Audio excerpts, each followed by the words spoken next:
Hey guys, welcome to the channel. This is going to be the first video I'm posting in hopes to be something maybe semi-consistent to consistent.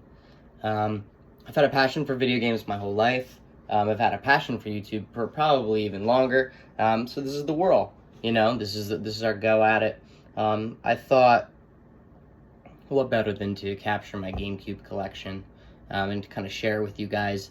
This is going to hopefully serve two purposes. One, kind of just to give both myself and you guys a more or less a comprehensive catalog of what I'm working with right now. I haven't played everything, as most people haven't played through their entire libraries.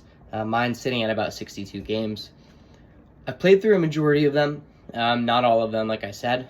And as I work through this library and kind of find new favorites, hopefully I'll make new videos kind of cataloging my experience through each one. And, if when I find things interesting, I'll talk about it. So I've got a couple things kind of playing in the back of my head already of potential titles I want to talk about. A lot of them have a lot of discourse already going on about them.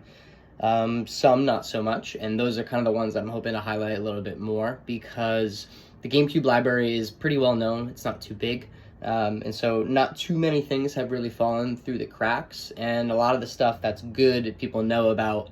But I feel like, it's sometimes better to talk about maybe not the best games, but games that are good, or games that hit a certain niche, or games that hit a certain chord that, other titles may not. So I'm going to be working through my collection here. I'm going to be showing you guys each one. I'll be talking about each title as I go through them. I have 3 stacks here. I'm just going to go through them in rough. Whatever I pick up is what I pick up.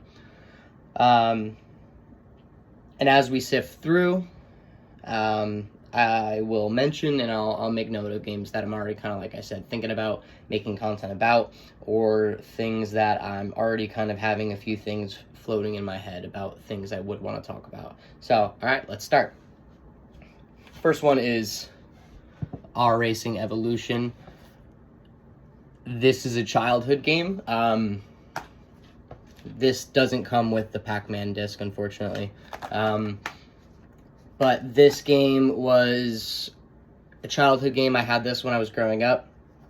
I think I had a sexual awakening seeing her and Gina, another character that you see probably in race 4 or 5. Yeah. As a kid, I didn't know how to save in that game, so I constantly thought it was just like starting from the very beginning. And it wasn't until picking it back up as an adult and playing it again, I'm like, wow, you can save. So that was kind of mind-blowing. You can choose what kind of soundtrack you want to listen to as you're playing through. It follows a storyline. It's a good game. Not the best racer. It feels a little arcadey, a little floaty, but the response of the cars is good for what it's trying to do. I would say it's closer to a racing sim rather than like an arcade racer like Need for Speed. Spyro. Another childhood game. I don't have the manual for this one, unfortunately.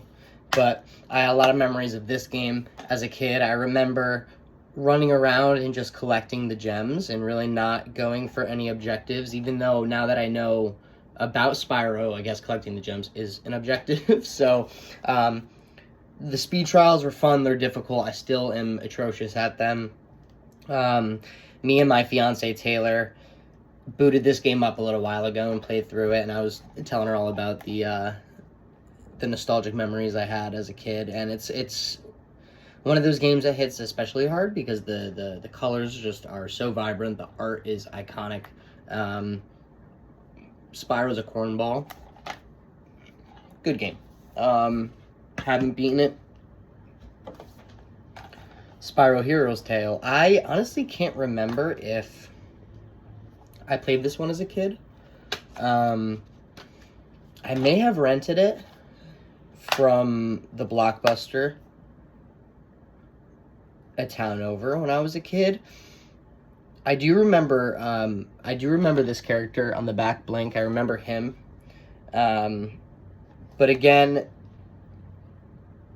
I don't know. I haven't booted this one up yet as an adult. I haven't replayed it yet.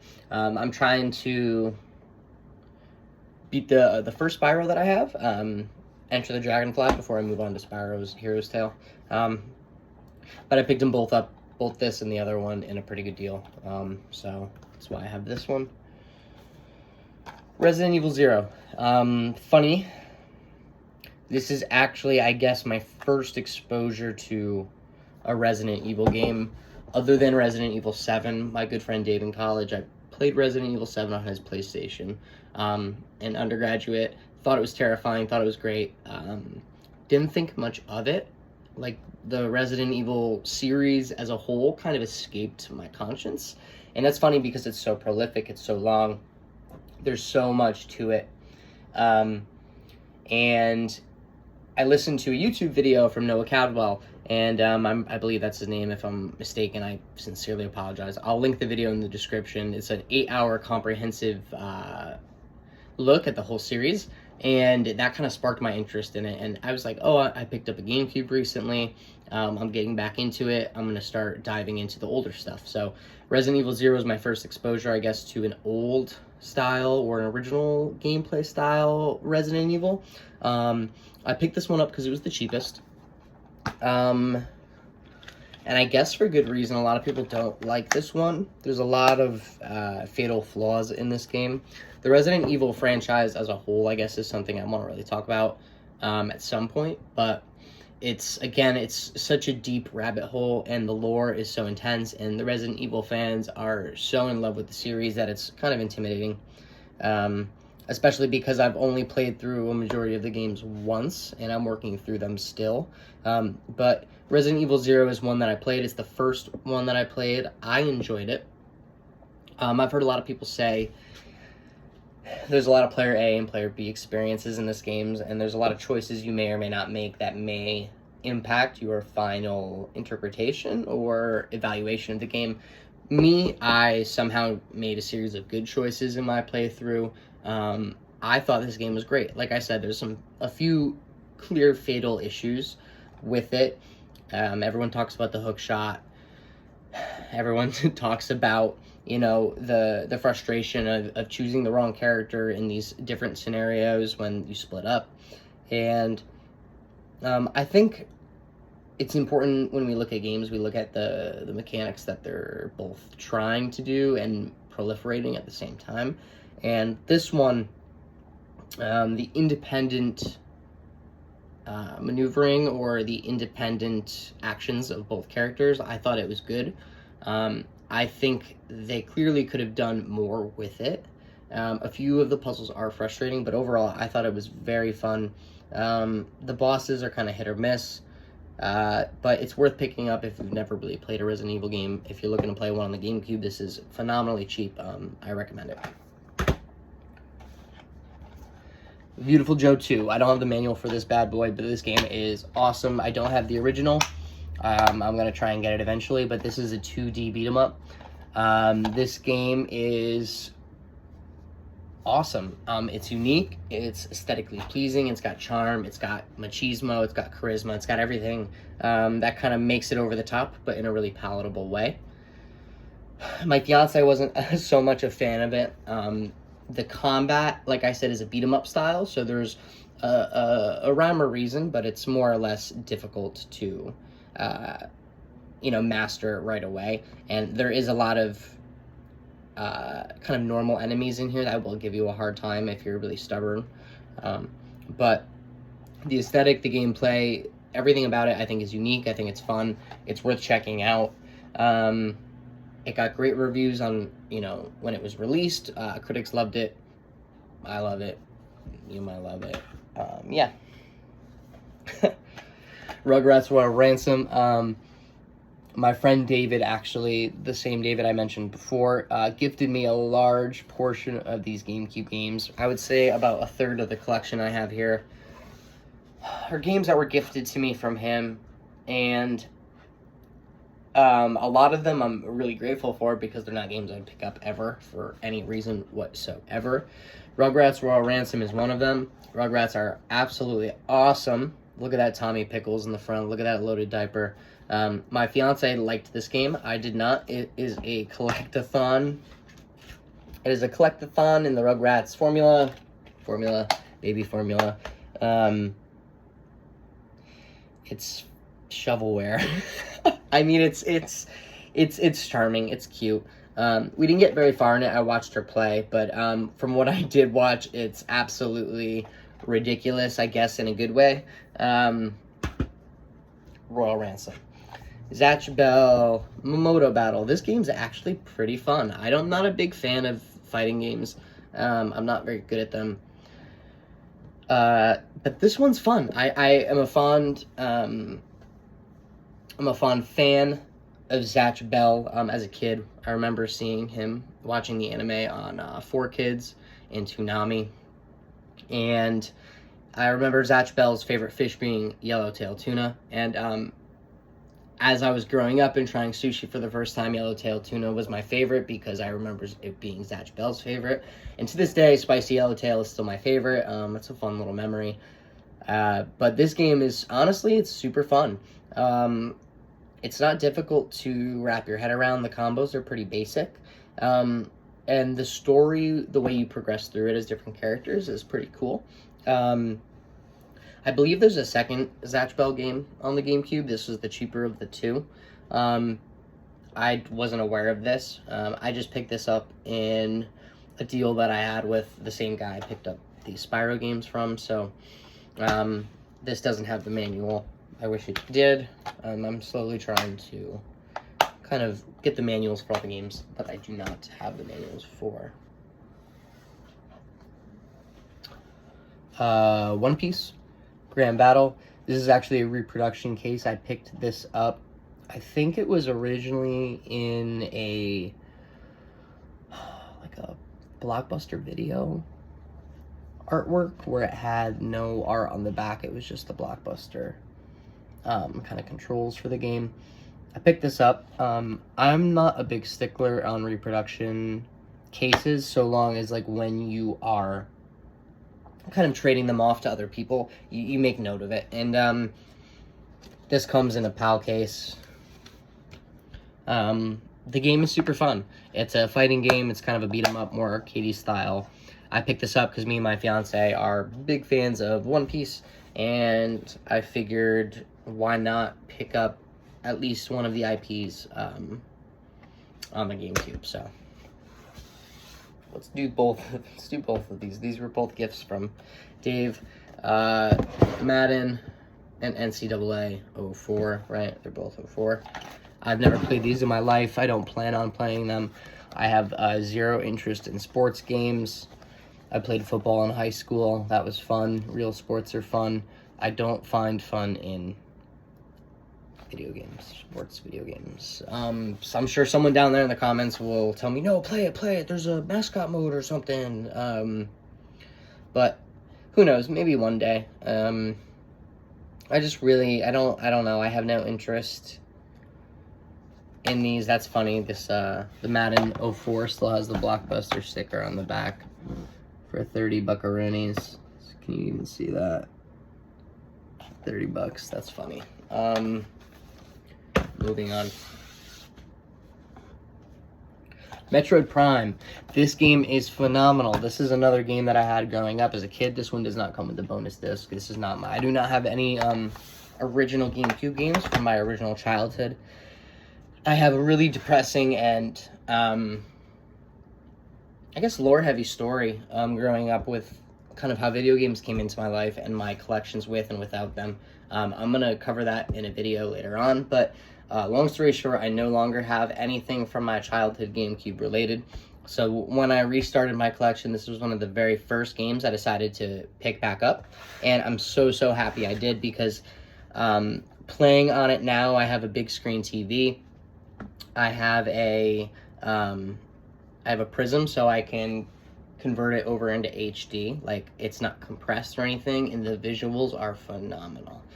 They're so crisp. The soundtrack is amazing. That load screen music is amazing. Metroid is another game I'm thinking about potentially covering in the future, just because it holds a lot of nostalgic weight for me. And I think a lot of the discourse surrounding Metroid surrounds its level design and its progression, and I think that's great. But I love the vibes. I love the vibes of the world. I think it's great. I have this one, and we'll cover the second one later on when I pull it out of the pile, but one of my childhood favorites, and it's a game that I'm probably about 3/4 of the way through now on a playthrough. And,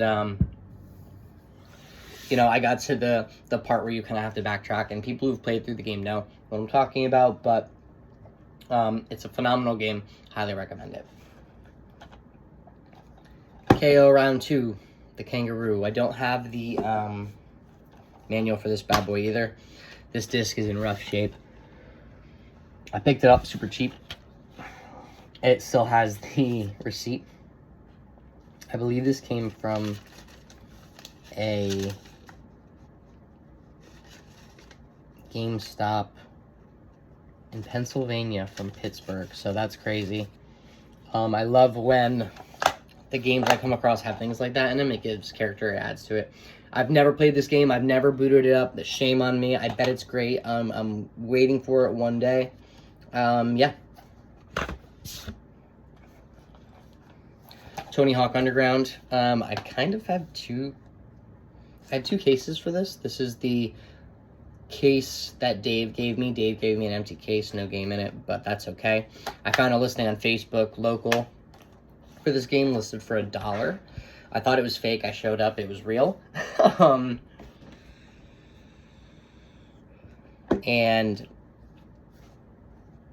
I don't know. I think it's funny. I've never played any of the Tony Hawk games. I've never really played any of the skateboarding games. I don't have a memory of them. My two younger brothers really like them. They played the skate games. They played a few of the Tony Hawk games, but I never got into them. One of these days I'm going to boot this up, and who knows, maybe it'll be a lot of fun. Wind Waker. This game is phenomenal. There is probably 8,000, 2 billion, 1,000 quadtillion and 0.3% fucking essays on this guy. There's a lot of discourse that's, you know, really educational, really deep, really introspective, and a lot of it is rambling. But that's besides the point. The point is this game has caused so much discussion because it's great. I love it. It's a phenomenal journey. I think the world in this Hyrule, this particular Hyrule, is, I don't know. I am fascinated by the concept of sailing around on a ship. Seeing the islands, you know, come into view from a distance, the soundtrack, everything about this game is nostalgic. The art style has held up so well over the years that it just seems to garner more and more appreciation. And I think that's really a landmark for something, or a piece of work that's good, you know. A piece of art that can continue to gain further appreciation as time kind of withers away at other aspects of it. I think that's very cool. Goblet of Fire. This one's got the movie ticket. I wish it came with the movie ticket. I bought this off eBay. Incredibly cheap game. Most of the Harry Potter games are. I believe one of them is expensive. I don't have that one. But my friend Dave gifted me 2 of them, and my fiance Taylor loved them. She was on a huge Harry Potter kick, so we bought this one. And we've yet to play it. We booted it up kind of just to see the models for the characters, and to laugh at the voice acting, but we're currently on, I think, the second of the 3 that we have, and then Goblet of Fire is going to be the last one we work through. Star Fox Adventures. This game was gifted to me from my friend Matt, my coworker Matt. He gifted me a few of these games, and I'll talk about them. This game is pretty awesome. It's a Zelda clone, I guess. It was originally supposed to be a different IP altogether, and last second, I guess they slapped Star Fox on it, yada yada. For what it is, it's pretty fun. It's super charming. Again, me and Taylor love this game. We play through it. We watch each other play through it. It doesn't get as much love as I think it should. Some people that love it really love it. But yeah, I don't know. Maybe I'll make something on it eventually. Who knows? Naruto Clash of Ninja. can't really say much about this. It's a fighting game. There's not a lot of options. Maybe 8 characters. It's Naruto. I love Naruto. Metroid Prime 2. Fantastic game. I remember playing it again as a kid. I've yet to replay it or touch it as an adult because I want to finish the first one before I boot this one up. But again, the Metroid games on the GameCube are some of the best ones I think ever released on the system as a whole. Everything about them is pretty much SpongeBob, Battle for Bikini Bottom. This was a game gifted to me from Dave. I've got a bunch of random memory cards in here. No manual. I'm trying to find the manual for this game, and I refuse to buy it online for some reason. But this game's awesome. This is a childhood favorite. I remember getting stuck on the swamp levels, and I played through it again recently, and again I got stuck on the swamp levels, and I got frustrated and gave up. But that game's awesome. I love the boss battles. It's hilarious. I highly recommend it. Apart from being like a SpongeBob IP, it's a great game. I think they made good use of, you know, all of the assets that SpongeBob provides. But yeah, it's super awesome. Super Monkey Ball, this game is a childhood game. It's super frustrating. I sucked at it as a kid. I suck at it now. I was really hoping, really hoping that I'd be better. But I have no more to say. I'm bad. Tarzan Untamed. This is a gift from Dave. This game's actually pretty cool. I believe this was a console release, actually, or like one of the first games released for the GameCube. Yeah, I mean, I played maybe about 10 minutes of it. You're Tarzan, you're zipping around. It's cool. Harvest Moon Magical Melody. The 2 Harvest Moon games I have are for Taylor, my fiance. I was never a fan of Harvest Moon. I never really, honestly, even heard about them as I was growing up as a kid. I wish I did because they are adorable. I think there's nothing more manly than being able to say, yes, I love feeding my pet pigs and my pet sheeps, and I love grooming them. Like, this game is super adorable. Yeah, I mean, we've cranked a lot of hours into both of the Harvest Moons we have.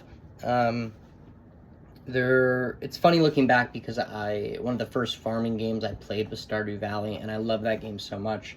And it's funny to look back kind of at the earlier games and some of the things Stardew Valley saw adapted, changed. It's cool. Wolverine's Revenge. This is a game gifted from Dave. I tried. I can't get past the first room in this game. I'm stuck. I've been stuck for months. I don't know how to progress. I suck. I got frustrated, but it looks cool. I mean, I'm not a super big fan of superheroes or anything in that regard, but yeah. Sonic Mega Collection, another game gifted from Dave. This was also a game I had growing up as a kid. I never really was super into Sonic. I was never, into the whole original 2D speed platformers that they were. Sonic Heroes, some of the other 3D Sonics, I don't know. It's hit or miss. I have maybe some nostalgia memories tied to them. Other games, not so much. It was hard for me to connect to Sonic, and it still kind of is. It just might not be the franchise for me. Star Wars Rogue Leader. People love this game. I think this was another game, launched either on release or close to it. This was gifted to me from Dave. You can see my cat is being fed. That's the cat feeder. Labeling's worn. It's almost white. I think it looks pretty cool. I don't like this game. I played it. I don't like it. Luigi's Mansion. I love this game. This is another childhood favorite of mine. I think I played through this game, gotta be over maybe 8 or 9 times. I had Taylor play through it a few months ago, and she played through it for the first time, and she loved it. This game is awesome. I remember, like I had mentioned previously, I watched a long retrospective or comprehensive look on the Resident Evil franchise, and I remember Luigi's Mansion being brought up and how it's Resident Evil for kids. And as I'm looking back through with that lens and that context, it 100% is, but I think Luigi's Mansion is a phenomenal game, regardless of how you view it, what context you put it under. I think it's awesome. It's so cute. It is so charming. The soundtrack rocks. All the games that I like, I'm probably going to say the same things about and why I like them. You'll probably notice a pattern of the games that I do really, really like. I have a few heavy hitters in my collection that I'll probably... Maybe I'll do like all at once, maybe in a row. But yeah, this video is getting super long, so let's kind of pick it up. Pikmin. I'm going to make a huge video on this one day. I have so much to say about this game. This game is phenomenal. I wish I didn't jabber on for 5 million hours before, but Pikmin is awesome. Man, I feel like an Arlo fanboy when I praise Pikmin because of all the gas he's blown for it, but a phenomenal series, a phenomenal franchise. I think Pikmin is probably one of my favorite of all time. King Kong. This game slaps, yo. This game slaps. It's super fun. I'm probably about 3 hours in, and from what I've played, it's actually pretty good. It's got to be a cheap game. I would, if you're looking to spend not a lot of money, I'd pick it up. Gift from Dave. Another gift from Dave, Narnia. Again, I think this game's like $5, $6. I love the color of the disc, by the way. This game's actually fun too. I've played maybe again about 2 hours of it.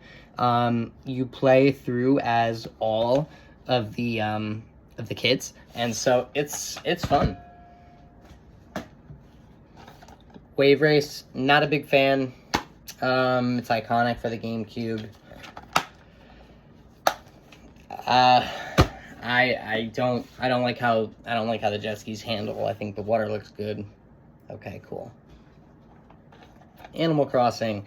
This is actually Taylor's childhood copy of Animal Crossing that we found in her attic. This was probably the 4th game we had added to the GameCube collection when we restarted it, probably within the past year. And this was a great find. This game is phenomenal. I never played it growing up. This was my first exposure to any Animal Crossing ever. She kind of elicited this love of the franchise and the games for me. You can sink countless hundreds of hours into Animal Crossing and I guess never get sick of it if it's the type of game that tickles your fancy. Yeah. Childhood favorite, Godzilla Destroy All Monsters. This is another gift from Dave. Dave's probably the best friend of all time. I'm trying to hunt down the manual for this bad boy. But this game's awesome. Godzilla's awesome. Fighting games like this, where you're more of an arena, there's more of an arcadey feel, rather than like that 2D combo heavy, Street Fighter or Mortal Kombat style game. This is more of the fighting game that I kind of resonate with. This game's awesome. Sonic Adventure Battle 2. Another game that we found in Taylor's attic. I played this as a kid. I don't have many memories about it other than the Chibi Garden. The Chibi Garden is fucking sick. These are the other 2 Harry Potter games I had previously mentioned before. Again, my fiance Taylor loves Harry Potter. We played through a majority of these first 2, and they're pretty good games. I can't lie. I think they're charming. They're fun. I can't remember which one it was, but we found an exploit where there was, I guess the currency is like jelly beans or something, and we found this room where there's basically an endless supply of jelly beans, and it will just respawn the jelly beans every time you go in and out. So It kind of defeated the purpose of the currency system in that game, but it was fun.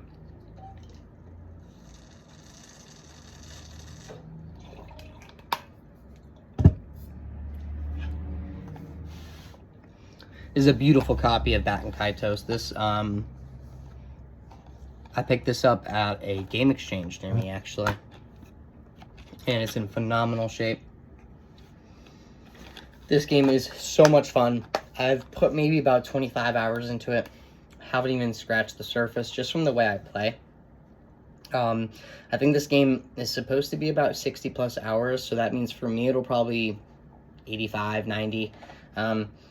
Just because my ADHD really impacts me in difficult ways sometimes when I'm playing, where I'll get up, I'll move, I'll go do something else, and the game will still be sitting there, and I'll be idling, and there's 3 more hours, and I think it's funny, I'll just save rather than shut it off at that point, because I think it's, I don't know.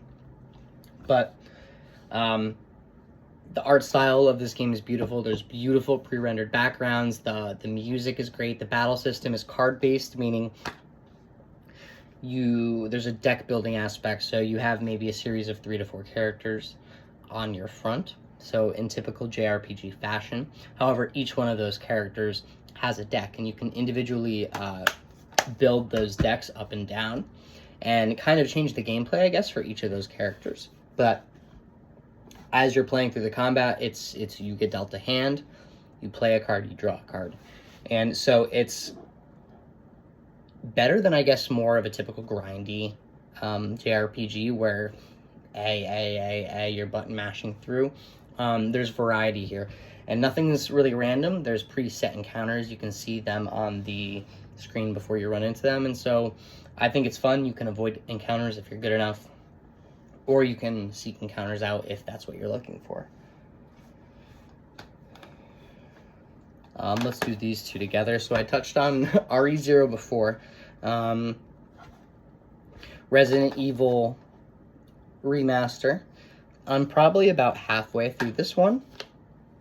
I'm loving it. I think this is phenomenal. I think I soft-locked myself in my playthrough. I might have to go back through with some better gameplay and some better knowledge, but this one is super good. It added a bunch of content from the original Resident Evil, and some of the people who have played through this and the prior version, some of their favorite content may in fact be that new stuff. So I think that's a good testament to how Capcom approached this particular title, and bringing that original Resident Evil vibe and that original gameplay and just tuning it up to 11. This one's relatively cheap too. You can pick this Resident Evil up for not a bad price. RE4 is iconic. I think if you own a GameCube, you should own and play RE4, even if you're not a fan of the other Resident Evil games. RE4 is iconic for a reason, you know. I could go on and on and on, but this isn't going to be an RE video, and there's a lot to be said about, you know, the lightning in a bottle that this game was at the time. I had so much fun playing through this one. I actually also owned RE2 and 3 on the GameCube. I recently both traded those away because I played through them, beat them, had my fun, but I added other things to my collection. The ones that I kept were kind of the more accessible, I guess, Resident Evils, the ones that are cheaper, and honestly, the ones that I kind of had the most fun with. I had the most fun with RE4. I think RE0 is gorgeous, and I think if you're looking for that original kind of style, that's a good game to try. Paper Mario, one of the best RPGs ever. It just got re-released on the Switch, so it's going down in price. So if you have a GameCube, maybe try and pick it up now. I picked it up, obviously, probably like 2 months before they announced that they were gonna redo it, so gotta bite the bullet on that. But oh well, the game's phenomenal. It's another childhood favorite of mine. The art, the writing, everything about this game, I think, deviates a lot from the typical Mario Nintendo formula, and for that reason, you know, people kind of harken back to this as, you know, the Paper Mario that they want, hence the remake on the Switch. And so There's a lot of hype behind it. There's a lot of steam behind it, and I think it's all for good merit and for good reason. It's a great game. Toadstool Tour. This one might, in fact, be my fiance's favorite game. She frustratingly loves this game. Hates it and loves it. I'm not the biggest fan. Again, sports games. I guess the Mario games are different. They're better than most sports games, for me anyway. But the golf frustrates me and how slow it is. I can't sit through it. But she loves this game. I'm sure there's a lot of people that love this game. Her coworker loves this game as well. They have that in common. But it's too slow for me. Double Dash. This was a gift from David. Oh, sorry. As well as Mario Golf. Both gifts from David. Mario Kart. This game, Double Dash is my favorite of all time. This was probably my third Mario Kart I think I ever played. I played the one on the DS. I played the one on the Super Nintendo. I may or may not have played the 64 version, but I definitely owned and played this as a kid, and I love this. I think the dual driver mechanic is so much fun. I want them to bring it back. Hopefully, the newest iteration of Mario Kart brings something like that back. I own 2 of the Mario parties, 5 and 7. I don't think I have the manual for either of these bad boys. I do not. I was never big into Mario Party as a kid. I may have not had enough friends, I don't know, but from what I remember, my friends didn't even really have them. Taylor loves them. She loves them. She's the reason I picked up these Mario Parties. Actually, we had a few friends over a few days ago. We all booted up Mario Party 7. We played it. It was a great time. I think you can't go wrong with the Mario Party. The chaos of the gameplay is just something to be praised, I guess. Super Mario Sunshine. This is one of my childhood favorites. Frustratingly difficult, but pleasantly enjoyable at the same time. I would say the vibe and the atmosphere and the graphics of this game are just probably something in themselves. They're probably worth picking up and playing the game. The water graphics in this game are exceptional. I think this is the first game ever which used interactable reflective water effects, meaning the water in Super Mario is reflective. You can see reflections in it. You can also interact with the water. You can run Mario through it. You can jump him through it. In prior video games, they had issues with the tech and the hardware in order to do that, but someone fact check me on that, please, but I'm almost positive this is one of the first examples of that being used successfully. This game. I know I said I don't like sports games, but Super Mario Baseball is one of my favorite games I had growing up as a kid. This is a gift from my coworker, Matt. I played this in college a lot. My roommates in college, we had a GameCube, we had a few games. Mario Baseball was the one we probably favored the most. We played so many games of drunk Mario Baseball. There were so many holes in the wall from both penny boards and GameCube controllers. I remember there was one night specifically when I was playing through on hard mode in the story mode where I could not beat Wario, and I got so mad I had to take a chill pill. I won't go into detail, but I wasn't allowed to use the GameCube after that for a while, and I've grown since then, but the rage that this game has induced in me as a kid, like as a young man growing up, it scarred me. But I have the game nonetheless. I love it. It's fun. Yeah. Super Smash Bros. You can't own a GameCube and not have this game. I think at one point owned maybe 3 copies of this game. I traded a bunch of them off. This game, what can be said about this game that hasn't already been said? There's a community still playing it. There's a franchise that's just continuing to profit. There's tournaments. There's so much regarding Smash Bros. As a concept and as a community. I think everyone that's ever talked about GameCube or GameCube games in general has mentioned this game, or at least has to in passing. Just from the fact it's so ubiquitous, it's so common, and it's so well received. This was the first game I ever had with my GameCube. I remember being a child, maybe like 7 or 8, I can't really remember, but I remember waking up Christmas morning and picking up a present. And my context for this time period is how heavy that present felt. And I remember picking up this present and it feeling like the heaviest object in the world. And it was a GameCube. It was a GameCube with Super Smash Brothers. And I booted up that GameCube. My dad set me up on our CRT TV. I played through it. And I guess the rest is history. This game has a lot of impact on me. This was my first exposure to the GameCube. And it will always hold a place in my library, will always hold a place in my heart. All right, let's go through. I got Harvest Moon: A Wonderful Life. This is the second Harvest Moon we have. This one's a tad bit more difficult from what I've been able to gather watching Taylor play through. If you're looking for something more accessible and more, I guess, grind-oriented, like in a friendly way, I would go Magical Melody. But A Wonderful Life has a lot of roadblocks, has a lot of issues in terms of the currency and the exchange rates of like your crops and everything. But nonetheless, it's a Harvest Moon game. It's super, super cute. I think the chibi art style of these games is adorable. Natsume is awesome. I think both of the ones we have the initial like registration cards that came with the games, which are so cute. They're so cool. I love when games have these weird little extra things that you wouldn't even expect or think of in these days and ages. But yeah,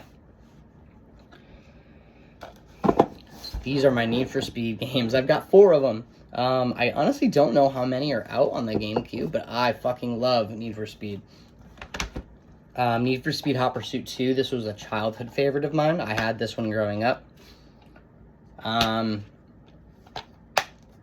Driving fast arcadey cars. I mean, what more can be said? Maybe one day I'll do a series retrospective because I have so many games, I have so much content I can kind of work through and talk about and think about in terms of the Need for Speed games. But Underground 2, I think Underground 2 might be my favorite. Just the car customization and the fact that you're,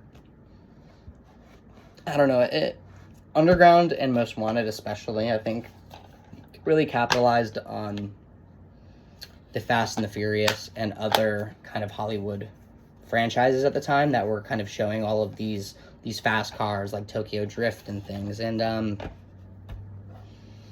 I think they're great. I think they're time capsules into the kind of culture, we were fascinated with at the time, this racing culture, which I don't really know too much about now. I don't know. I haven't heard of any games kind of being released, even the recent Need for Speed games, really not hitting the same type of niche. But I love the old cutscenes they had, the real capture cutscenes where they recorded real actors. I think it's goofy and awesome.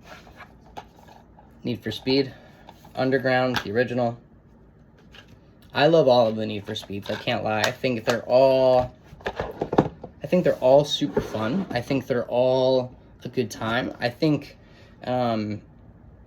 especially the ones that are a little bit more, I don't know, grind heavy. Like, you don't need to really play through hard because the currency is always so available and Most Wanted and this and that. But if you're looking for a race and you're looking for it to go fast and you're looking to have a good time, I don't think you can go wrong with Need for Speed. Trying to move these. So these games have been my most recent obsession, me and Taylor. And that's the original Teenage Mutant Ninja Turtles. This is a childhood favorite of mine. I remember playing through this as a kid and being stuck on, I think, stage 5 as a kid and never being able to progress. And it wasn't until we played through it again as an adult that I found out there's difficulty settings and there's cheats. So needless to say, my mind was blown. I've beaten most of this game now. There's so much content in this game. If you're looking for a new GameCube game to pick up, I think out of all of the games I've kind of mentioned so far today in terms of like content and price, pick this one up. It's relatively cheap, and there is hours and hours of gameplay. You can play through the campaign as each turtle. You get different things. You get more unlockables as you progress through. I'm pretty sure there is a fighting mode as well, where you can do 1 versus 1, like 1 versus 1 player, or 1 versus CPU. And it's awesome. Teenage Mutant Ninja Turtles are fantastic. You can't go wrong with them. I actually picked up a really nice Prima guide, original Prima guide for this game. I think I'll make a video on it eventually, because I think the art in it is just so exceptional. There's a lot that I can talk about with this game. Just the vibes, the gameplay, the charm, everything about this game I think is phenomenal. It has held up. My memories as a kid are still uplifted, and they are still steadfast today as I replay and have beaten this. And I was amazed to find that there's a second and a third. I don't own the third. I actually just picked up Battle Nexus not too long ago. And Taylor and I are maybe, I don't know, 60% of the way through. We just started disc 2. I don't like this one as much as the first one. I think they lost a little bit of that arcadey flowiness that really lends itself to that first game. Everything feels a little stilted and a little sluggish in terms of the combat. There's too much of a delay, I think. And in doing so, they added a lot to the game, but in adding a lot, I think they kind of overshadowed some of the simpler things that made the first game so much fun. I don't have nearly as much gameplay in this one as I do the original, but I am planning on going back into this and playing through it again. And finishing up and trying to get all that extra content, because again, the Ninja Turtle games on the GameCube have a lot of extra content. Alright, so we're almost done. We're nearing the end here. These are the last few games before I hit the last big heavy hitters. Gun. So this game's actually pretty awesome. It came out around the same time, I believe, as the original Red Dead. On the Xbox or PlayStation, I don't know. I never really played them. I've only ever played Red Dead Redemption. And I don't know. I picked this up because I watched a video on from Noah Caldwell again, and he was talking about you know, the Midwest and cowboys and Indians and that kind of aesthetic, and how it's not really touched on a lot, both in Hollywood and in multimedia. And I had never heard about this game until he mentioned it, and I'm so glad I heard about it because it's so much fun. It's an open world Western on the GameCube. I don't think I need to say anything more. It's super corny. It is super heavy on stereotypes and, you know, a lot of the things that the old spaghetti westerns in Hollywood relied on. The tropes are overdone, but it's a fun game. It's a fun game, and I think there's something kind of magical about a semi-open world game on the GameCube. Kind of a game kind of before its time almost. I know a lot of people talk about Red Dead, and they talk about Red Dead Redemption 2, but this game I rarely hear in conversation, and it's cheap. It's like $15. I mean, I would pick it up if I were you and you're kind of interested in this kind of thing. But it's a good time. Gun is a good time. Crystal Chronicles, Final Fantasy. I've never played this. I'm struggling to find the time to play all of these games, and that's kind of one that's just been on the back burner. I know you can hook up an SP through link cable to play it, and I think I'm waiting for Taylor and I to have the time to both sit down and play through it in that regard. Because like I mentioned before, if a game has a certain mechanic, or I guess gimmick, that they're offering. I think it's worth trying and playing through with that in mind and trying it to get the full experience. Bounty Hunter, this game's in kind of bad condition. Probably shouldn't have picked it up, honestly, but I don't know. I heard a few people say they liked it. A few people mention it kind of as a different Star Wars game. Like I said, I didn't like the other Star Wars game that I own and that I played. So I'm a little hesitant with picking that up and putting it in and playing it. I don't expect much, but we'll see. And again, that disc is super, that case is super dirty. I gotta clean that bad boy up. But yeah. Duck in the power of choo-choo. Eventually I want to get the other two, the first Attack in the Power of Juju and then Staff of Dreams. I think these games are awesome. I never had this one as a kid. I had the first two as a kid, and I had corrupted discs as a kid, and I was stuck and never able to progress. And so those are games I want to play and maybe talk about eventually, because they kind of hold that same artistic flair and uniqueness that I think Spyro touches a little bit. They're collectathons, they're 3D platformers, but they're so funny. Mario Power Tennis. This is the last one before I go into kind of the heavy hitters of my collection. It's Power Tennis. I mean, of all the Mario games we have, it's my least favorite, and I guess that says something because I'm not a fan of sports games entirely. Like, even I picked it up and played it with Taylor, and she was like, maybe not. I like Mario Golf better. But we picked it up in a trade with a bunch of other games, and so we have it. Why not? All right, so I have 4 more games that I'm going to talk about. These are the last 4. These are probably, I guess, the most valuable in my collection. And also, I guess, some of the most important to me. So the first one's F-Zero GX. I recently picked this up in a trade.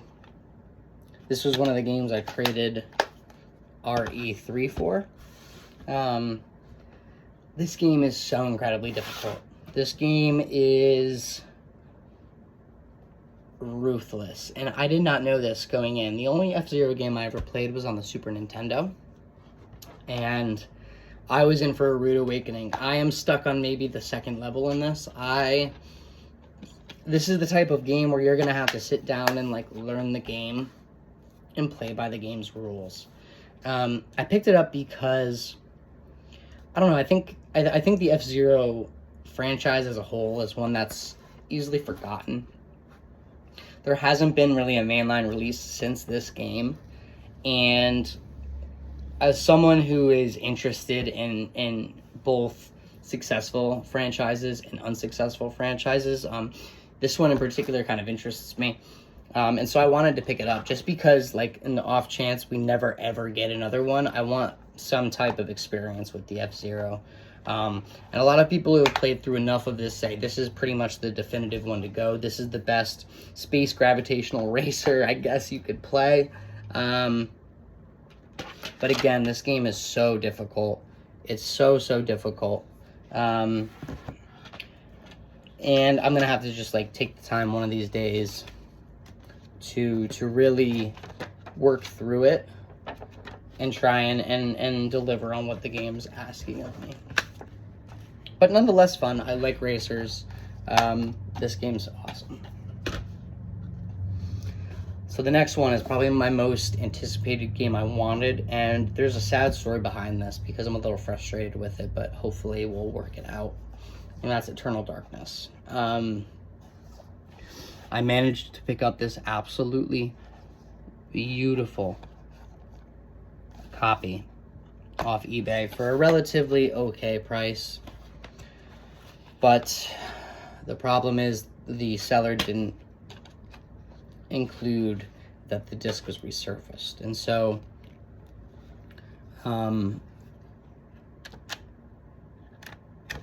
the problem with GameCube games is sometimes they just won't take when you resurface. And this particular disc looks phenomenal. It looks like it was resurfaced. You can kind of almost see that residue line, but I was able to get through maybe 20 minutes before it started getting into an error state every 4 or 5 minutes. And so that's made it really frustrating to try and play on the GameCube. I've read online that if you have a Wii, you can possibly get by this issue with a Wii. So one of these days I'm going to bring the Wii down here, try and boot this up and play through it. But I'm kind of scared. I don't want that to happen because I've wanted this game for so long and I've wanted to play through it for so long. And now that I have such a beautiful copy, it feels bad to have a disc that doesn't necessarily function the way you want. And I'm not going to resell this. I paid a good amount for it. I'm not going to resell it and try and get rid of it because that just feels wrong to me. Especially because I'd only be able to get maybe half that value as a non-functioning disc. So I'm going to hang on to it and hopefully, you know, maybe one of these days I can find a loose copy of a disc that works, or I can get the Wii to work with it. So, second to last game, XD Gale of Darkness. I made a pretty big trade for this. I'm a firm believer in that, you know, when you're trading for things, you should really try and make the other person's worthwhile for both sides. I mean, if you're a true hobbyist and you like video games and you like playing, you should kind of proliferate the love by trying to get more, I guess, into the hands of people that are going to play them. So I traded a good amount of things for XD. If you're curious, maybe I'll make a video about how that went, how I kind of facilitate trades, because I've done a lot of them through mail and I've been pretty successful with them. This is one of the games I traded through for mail, or traded for through mail. But I never had it as a kid. I never played it as a kid. One of my friends growing up had this game as a kid, but his disc was corrupted, so he could never get past the first area. I recently played through it from start to finish, probably about a month ago, and it's awesome. It's Pokemon. It's a JRPG version. It's on a console. I think the price tag for this game in XD is a little excessive. I don't think, you know, they necessarily warrant the insane price that they're asking for. A lot of Pokemon games nowadays are just kind of skyrocketing in price and value, and it's a little absurd. But I was able to get my hands on it through trade, and so that kind of sits a little bit better with me. All right. So the last game in my collection. This is my favorite game. This is my grail game. This was the game that I wanted from the first second of restarting this GameCube collection. It's a beautiful game. It's a fun game. It's a rare game. That's Chibi Robo. I love... There's no disc because it's in the GameCube. Me and Taylor love Chibi Robo. This game, I don't know. I don't think there's enough kind of content released on this game. People talk about it. Just because the titles are so different and they're so inconsistent. But this one, Chibi Robo Plug-in to Adventure, is fantastic. This is one of the very few games in my collection that's worth the price tag, I think. And if you ever get a chance to pick this game up, either for trade or for a fair price, I would 100% do it. It is the cutest game I've ever played. Me and Taylor are obsessed with it. There is so much to it. The decor in the home that you're kind of navigating through is so cute. It's awesome. The character designs are absurd. The character themselves are absurd. The writing is absurd. There's little robots. There's talking frogs. There's talking toys. There's aliens. I could go on. This game is awesome. I wanted it from the very first second that I saw some gameplay online of it. And I'm so happy that I have it in my collection. I'm so happy that I have this beautiful copy of it as well. The gentleman I traded for it had it in his collection for many years but never played it. And he was looking to kind of taper down his current collection because he was looking to do something outside of directly console video gaming. And he was looking for games that him and his son could play. So I had a bunch of copies of games. I traded him Animal Crossing, complete in box, Wind Waker, complete in box, and Super Smash Bros. Complete in box for this copy of Chibi Robo. All three of those were duplicates in my collection at the time. They were all games that were gifted to me from my coworker, Matt. And so before I made the trade, I ran it by Matt. Matt was like, sure, dude, like, as long as it's staying in the collection and you're going to get joy out of it, go for it. So I've got really good friends, and I've got really good, you know, kind of networking trades going on. I've been really fortunate, and I'm happy I didn't have to spend any money on this game. I'm happy I own this game, and I really, really recommend it to anyone that could, you know, potentially get it or is thinking about getting it. All right, so that's all my games. I mean, it's like 62, I think. I'm not sure. And this video has taken well over an hour. I'm so sorry. I cannot believe I've been sitting here for an hour talking to myself into my camera. Wow. But yeah, so like I said, there's a lot in here that I want to hopefully cover in the future. If I own any of your games that are your favorite or are some childhood favorites, let me know down in the comments. If I mentioned or have anything that you want to see more about or know more about, or potentially want to see me talk about, let me know in the future. Let me know down in the comments, and I will hopefully cater to you guys and make some stuff that you want to see. And this is kind of an awful time, I guess, to add this info to the video, considering you have to watch through an hour of it. But I'm an English major. I have published writing. I have published discourse, and I don't currently write for my job as of now, but I'm using this kind of as a hobby to get those juices and that mojo flowing. So when I talk about games more in depth, it will be more script oriented and more in depth and kind of have a more serious tone to it. But when I do say that I want to talk about games, I am very serious about it, and I want to kind of talk about the ins, the outs, and what makes them great. So I enjoy talking about this stuff. I enjoy sharing it with you guys, and I hope you guys have enjoyed the same. If you like this video, give me a like, give me a subscribe, give me a comment down below. I'll talk to y'all later.